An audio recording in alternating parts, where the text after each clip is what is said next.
Good evening, everybody. Today we start new chapter that is sexual reproduction in flowering plants. सबसे पहली term जो इस chapter में रहेगी that is flower. It is the reproductive part in angiosperms. Flower की जब हम बात करें, it has 4 floral whorls. What is whorl? Pattern of concentric circles. ये मैथ की टर्म है, बेसिक टर्म है. 7th 8th में हम टर्म ये पढ़ते हैं concentric circle.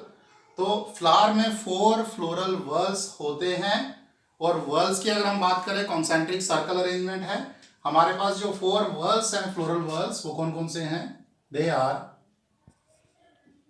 Stamens, pistil,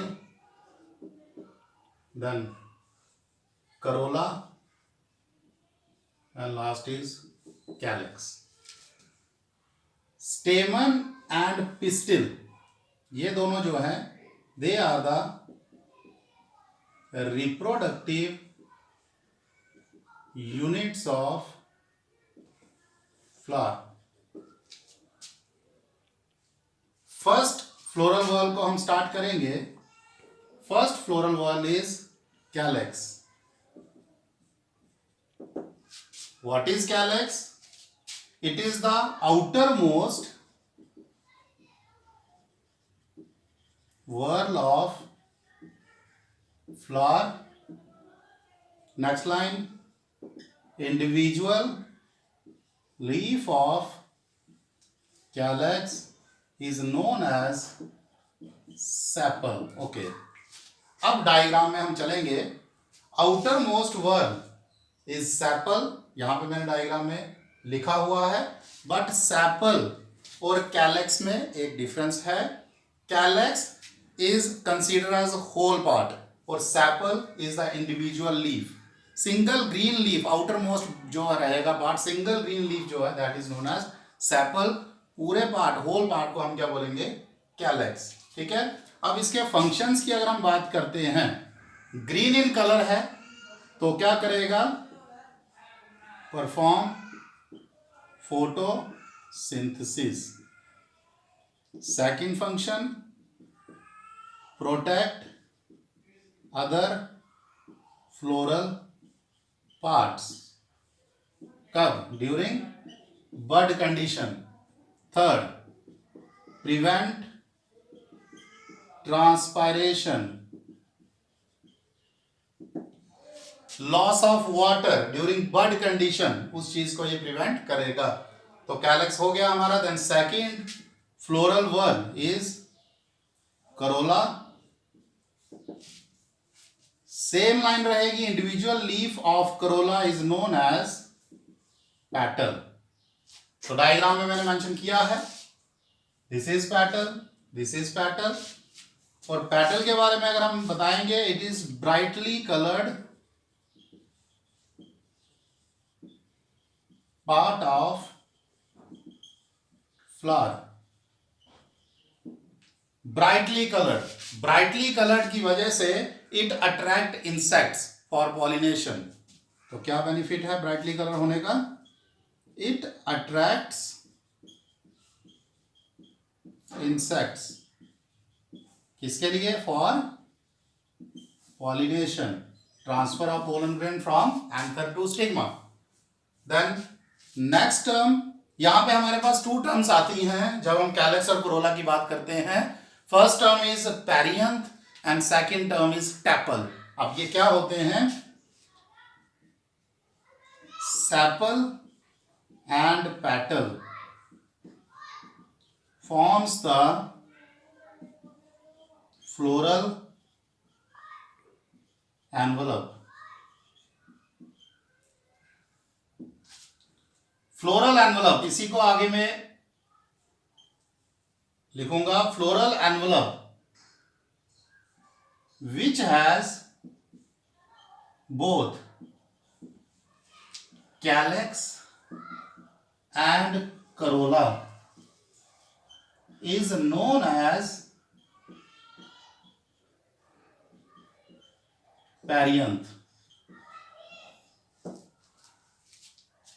Sepal and petal they form floral envelope. पहले ये टर्म आपको याद रखनी है. जिस फ्लोरल एनवलप में कैलेक्स और करोला मीन सेपल अरेंजमेंट और petal arrangement both are included, that is known as perianth. Simple. Then second मैंने टर्म बोली tepal. What is tepal? When sepal and petal not differentiated, it is known as tepal. हम tulip की case की बात करते हैं, tulip flower की बात करते हैं. अगर हम उसे ऑब्जर्व करेंगे हम उसमें डिफरेंशिएट नहीं कर सकते सेपल एंड पेटल को. उस कंडीशन में हम जो टर्म यूज करते हैं that is known as tepal.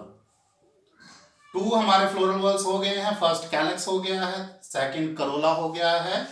Next हम जो है स्टेमन के बारे में स्टार्ट करेंगे.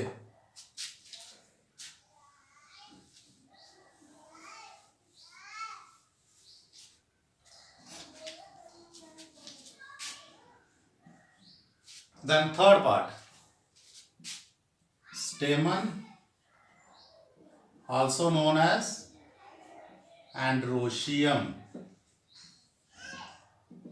What is stamen or androecium? It is the male reproductive part of flower.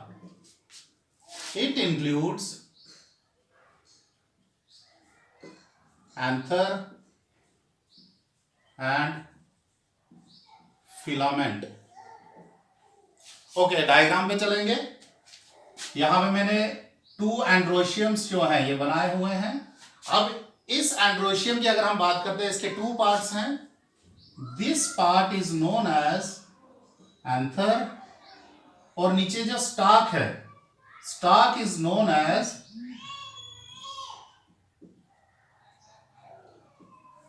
Filament. तो स्टेमन जिसे हम एंड्रोशियम भी बोलते हैं, it is a male reproductive part. It include anther and filament. अब इसमें मैंने कुछ आपको टर्म्स बतानी है. इसको हम कैटेगराइज करते हैं. डाइथिकस केस हमारे पास एक रहता है और दूसरा होता है मोनोथिकस. अब ये डाइथिकस और मोनोथिकस क्या है? यहां पे मैं एक स्टेमन को बना रहा हूं. आप देख सकते हो इस स्टेमन में हमारे पास कितने एंथर लोब्स हैं? 2 एंथर लोब्स है. 1 एंड दिस इज 2. अब इसमें आपने ये अंडरस्टैंड करना है, जो एक सिंगल एंथर लोब होता है इसके अंदर 2 पोलन सैक्स होते हैं. मीन क्या है? अगर मैं इसको कट करता हूं तो टॉप से जो है कुछ ऐसा हमें ये व्यू होगा. तो ये फर्स्ट, ये सेकेंड, 2 लोब्स मैंने बना लिए. फर्स्ट एंथर लोब के अंदर हमें जो है 1 2 पोलन सैक्स मिलेंगे और सेकंड के अंदर भी हमें जो है 2 पोलन सैक्स मिलेंगे. तो डाइथिकस एंथर जो है it has 2 anther lobes and each anther lobe has 2 pollen sacs. तो एक सिंगल डाइथिकस एंथर में कितने पोलन सैक्स हुए? 4. 2 इधर हुए, 2 उधर. तो 4 पोलन सैक्स की वजह से dithecous anther is also known as tetrasporangiate. क्यों टर्म प्रोवाइड किया हमने डाइथिकस को? क्योंकि इसमें कितने पोलन सैक्स हैं? 4 पोलन सैक्स है. 1 2 3 and 4. 2 pollen sacs in 1 anther lobe. Clear? अब बात यह है कि भाई जो डाइथिकस एंथर है इसमें एग्जांपल्स क्या हैं? मेजॉरिटी ऑफ फ्लावरिंग प्लांट्स जो हैं, मैक्सिमम जो भी आपके माइंड में आ रहे हैं वो सारे इसको बिलोंग करते हैं, डाइथिकस एंथर को. अब मेरे पास एक केस और रहता है जिसमें हम ये देखते हैं कि जो एंथर लोब है it is single, only one anther lobe. ऐसी कंडीशन के लिए हम कौन सी टर्म यूज करते हैं? मोनोथीकस। अब मोनोथीकस एंथर क्या हुआ इसमें? It has one anther lobe और कितने पोलन सैक्स हुए इसमें? अब 2 pollen sacs, hence it is known as बाइस्पोरेंजिएट।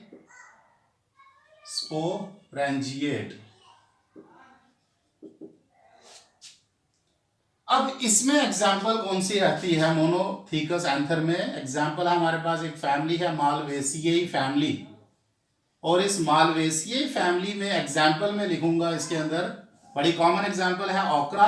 ओकरा इज कॉमनली नोन एज भिंडी, सभी फैमिलियर हो इससे। क्लियर? तो स्टेमन में हमारा जो है 2 टाइप के एंथर मैंने बताया आपको, dithecous and monothecous. Then next 4th floral part,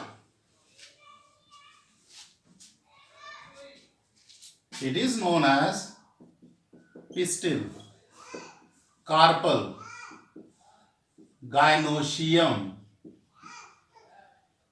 3 terms हम यहां पे यूज कर रहे हैं, तो मैं आगे इसको एक्सप्लेन करूंगा। It is the female reproductive part of flower. It has 3 parts, इसके अंदर 3 पार्ट्स रहेंगे। डायग्राम के ऊपर चलेंगे। ये मैंने जो है यहां पे गाइनोशियम बनाया है, इसके 3 पार्ट्स हैं।